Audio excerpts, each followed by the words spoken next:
Samsung fans have been pretty vocal lately, saying the company isn't doing enough to shake things up with their smartphones. Over the past few years, Samsung has been sticking to a pretty safe and steady approach with their devices. Sure, we get the usual minor upgrades each year, but nothing that totally blows our minds. And from the looks of it, the Galaxy Z Fold and Flip 7 won't be any different. It seems like Samsung has decided that 2025 isn't the year to go all in with game-changing specs or features for their foldables.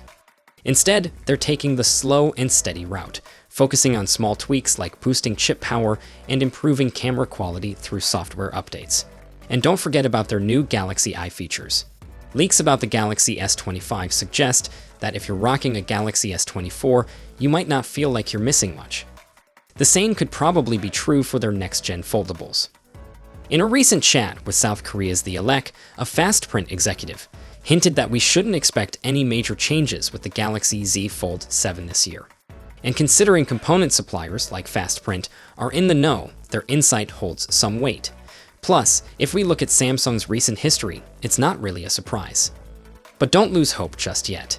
Big changes could finally be coming with the Galaxy Z Fold and Flip 8 in 2026.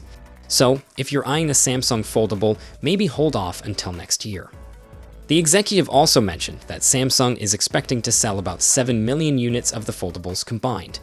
This suggests they're keeping expectations pretty chill. They're not counting on these foldables to make a huge splash in the market. Also, word is that the Z Flip 7 and Z Flip Fan Edition will be packing the Exynos 2500 chip, while the Z Fold 7 might get the Snapdragon 8 Elite, though we haven't heard anything about the Fold 7 officially just yet.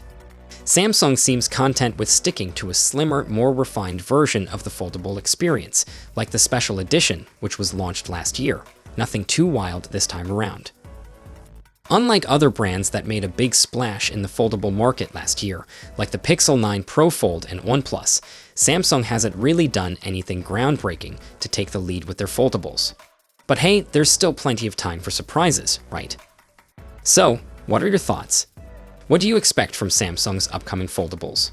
Drop your comments below, and I'll catch you in the next one. Until then, take care.